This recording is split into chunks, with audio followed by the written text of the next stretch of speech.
राष्ट्र संघ क्या है? हिंदू राष्ट्र संघ से क्या सनातन मान बिंदुओं की पूर्ण सुरक्षा होगी?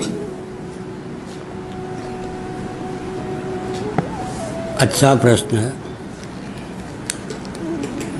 वोट डालना है। डाल।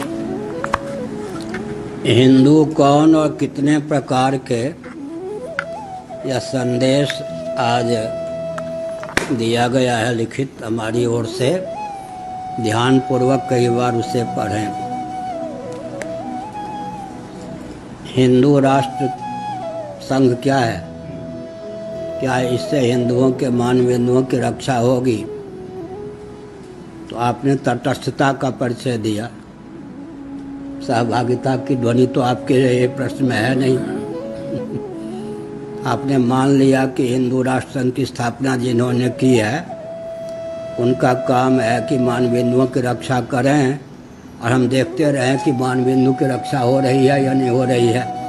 आप ही के समान सब चतुर हो जाएंगे कि इन्होंने जो अभियान चलाया है इनका व्यक्तिगत अभियान है, हम देखते हैं कि उसकी पूर्ति हो जाएगी या नहीं। तो आपके बलबूते पर यह अभियान नहीं चलाया गया है, यह बुरा मत माने और हमारी प्रशंसा मत समझें। यहाँ जो भी अभियान चलता है श्रीमन नारायण से लेकर आदि शंकराचार्य तक जो गुरुओं की परंपरा है उनकी छत्र छाया में चलता है। मेरा कोई भी व्यक्तिगत अभियान नहीं है, ये समझ लीजिए। इसको आप हमारी प्रशंसा मत समझें, हमारा अभियान भी मत समझें। एक विचित्र बात है कि हमने जितेंद्र जी को बताया था, मंत्रणा अगर फूट जाती है तो राजा मारा जाता है। अभियान हमारे यहाँ से वो चलता है जिसका ज्ञान मुझे भी नहीं होता। क्या अर्थ हुआ? स्नान करके आए, पूजन कक्ष में बैठने गए, एकाएक एक क्षण के अंदर ही जो हृदय में अभियान के हम दृष्टा हैं। अभियान योजना अपने आप स्फुरित होती है, उसको क्रियान्वित करने में हम लोग निमित्त बन जाते हैं। यह अभियान हमारा मत समझिए। और क्या हिंदुओं के मान बिंदुओं की रक्षा होगी? अब हम दूसरे ढंग से कहते हैं, हम तो दोनों ओर से सफल हैं। असफलता नामक चीज़ तो हमारे जीवन में कोई होती नहीं। कल्पना कीजिए, ए सूरदास सावधान, आगे गड्ढा है। इस बात को सूरदास ने मान ली तो गड्ढे में गिरने से बच गए या नहीं? नहीं मानी तो गड्ढे में गिरे। बोलने वाले दोनों ओर सफल हुआ या नहीं? ध्यान गया या नहीं? बोलने वाले की बात मान ली गई तो सूरदास जी बच गए। तू कौन होता है? अब गिरेंगे तो गिरने दो, जाओ भाई। गड्ढे में गिर गए तो उसकी बात न मानने का फल मिले या नहीं? तो जो हम अभियान चलाते हैं तटस्थ होकर मत देखिए। हाँ, ये देख सकते हैं कि मैं अभियान के नाम पर कोई धन मान के शोषण का मार्ग तो नहीं प्रशस्त कर रहा हूँ। परीक्षा लेनी हो ले लीजिए। आपको लगता हो कि यहाँ पूर्ण रूप से 100% ईमानदारी है, अभियान के लिए ही यह अभियान है, कोई व्यक्तिगत धन मान के अर्जन के लिए नहीं। तो आप जैसे बुद्धिमान व्यक्ति तटस्थ होकर देखते रहेंगे। हम देखते हैं, एक है ओम चैतन्य, कुछ नाम बदल गया है संन्यास का। 28 साल पहले जब मैं शंकराचार्य हुआ, जो भी नाम हो, 28 साल पहले जब शंकराचार्य हुआ तो मैंने कहा अभियान में साथ दो। तो क्या कहा मालूम है?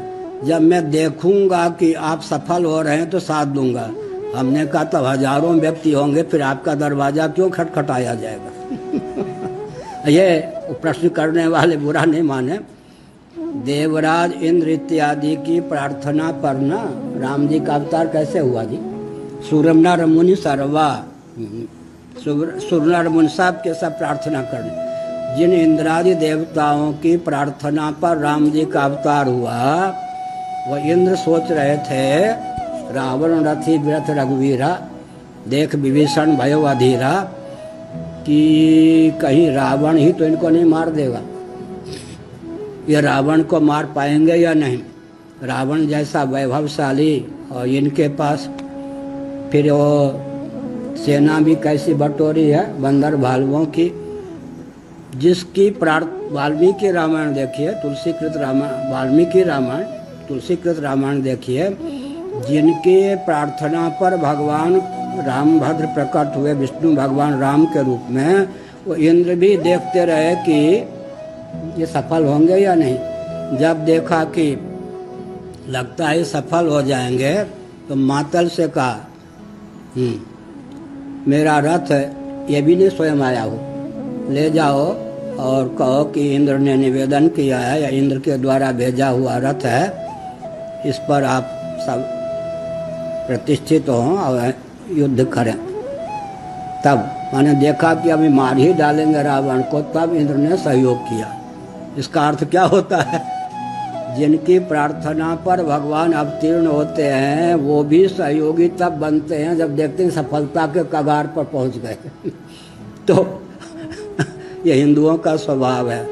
मान बिंदु क्या क्या है, कलयुग है, ये भी मुझे मालूम है। मान बिंदु क्या क्या है? मान बिंदुओं की रक्षा के लिए कटिबद्धता का परिचय देना हमारा कर्तव्य है और हम असफल नहीं होते। अभी आप देखिए, हिंदू राष्ट्र संघ की बात की तो आप जैसे व्यक्ति तो मिश्र जी बम्बई में बैठे रह जाएंगे। विदेश में रहने वाले हिंदुओं का मनोबल बढ़ा या नहीं, और भारतीयों को सोचने के लिए बाध्य होना पड़ा या नहीं कि हम भारत में, हिंदुस्तान में रहते हैं, हिंदुत्व के प्रति हमारी आस्था नहीं है। वहाँ मुस्लिम देशों में भी हिंदुत्व के प्रति आस्था है। 25 देश प्रतीक्षा में थे कि कहीं भारत से ऐसी आवाज़ आवे तो हम हिंदू राष्ट्र के रूप में अपने देश को ख्यापित करें। इसका अर्थ क्या है?